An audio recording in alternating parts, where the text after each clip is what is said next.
പരിശുദ്ധ മറിയം നൽകിയ നിർദ്ദേശപ്രകാരമാണ് സെന്റ് മേരി മേജർ ബസിലിക്കയിൽ തനിക്ക് അന്ത്യവിശ്രമം ഒരുക്കണമെന്ന് പാപ്പ ആഗ്രഹം പ്രകടിപ്പിച്ചതെന്ന് കർദിനാൾ റൊലാൻഡസ് മക്രിക്കസ്. പാപ്പ തന്റെ കല്ലറയെക്കുറിച്ച് മുൻകൂട്ടി പറഞ്ഞിരുന്നത് ഏപ്രിൽ 25-ാം തീയതി മാധ്യമങ്ങളോട് വെളിപ്പെടുത്തുകയായിരുന്നു സെന്റ് മേരി മേജർ ബസിലിക്കയുടെ കോ-അഡ്ജൂട്ടർ ആർച്ച് പ്രീസ്റ്റ് കർദിനാൾ റൊലാൻഡസ് മക്രിക്കസ്. പരിശുദ്ധ കന്യകാമറിയം പറഞ്ഞു, കല്ലറ തയ്യാറാക്കിക്കൊള്ളുക എന്നായിരുന്നു പാപ്പ തന്നോട് പറഞ്ഞതെന്ന് കർദിനാൾ റൊലാൻഡസ് മക്രിക്കസ് അനുസ്മരിച്ചു. 2022 പാപ്പയുമായി സാന്ത മരിയ മജോറെ ദേവാലയത്തിലെ ചില പുനരുദ്ധാരണ പ്രവർത്തനങ്ങളെക്കുറിച്ച് സംസാരിക്കവേ പാപ്പയ്ക്ക് ആ ദേവാലയം ഏറെ ഇഷ്ടമുള്ളതുകൊണ്ട് പാപ്പയുടെ കല്ലറ അവിടെ പണിയണം എന്നാണോ ആഗ്രഹമെന്ന് താൻ ചോദിക്കുകയുണ്ടായി. സാധാരണയായി മാർപ്പാപ്പമാരുടെ ഭൗതിക ശരീരം സംസ്കരിക്കുന്നത് സെയിന്റ് പീറ്റേഴ്സ് ബസിലിക്കയിലായതുകൊണ്ട് അവിടെ തന്നെ മതിയാകും എന്നായിരുന്നു പാപ്പ അപ്പോൾ പറഞ്ഞത്.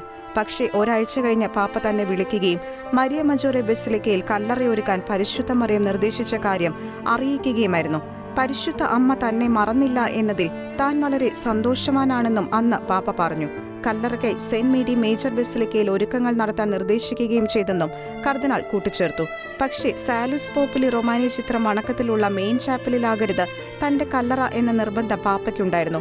കാരണം ചാപ്പൽ ദൈവാരാധനയ്ക്കും സാലുസ് പോപ്പുലി റൊമാനി എന്ന മാതാവിന്റെ അത്ഭുത ചിത്രത്തിന്റെ വണക്കത്തിനും വേണ്ടി ഉള്ളതാണ്. അതിനായി വരുന്നവരുടെ ശ്രദ്ധ തന്റെ കല്ലറയിലേക്ക് പോകരുത് എന്ന പാപ്പയുടെ ദീർഘവീക്ഷണമായിരുന്നു ഈ തീരുമാനത്തിന് പിന്നിലെന്നും കർദിനാൾ റൊലാൻഡസ് മക്രിക്കസ് വ്യക്തമാക്കി. തന്റെ ആഗ്രഹപ്രകാരം പരിശുദ്ധ അമ്മയുടെ മടിത്തട്ടിൽ അന്ത്യവിശ്രമം പുൽകിയിരിക്കുന്ന ഫ്രാൻസിസ് പാപ്പയെപ്പറ്റി കർദിനാൾ റൊലാൻഡസ് മക്രിക്കസ് നടത്തിയിരിക്കുന്ന ഈ വെളിപ്പെടുത്തൽ ലോകശ്രദ്ധ നേടുകയാണ്. Church desk, Shekinah news.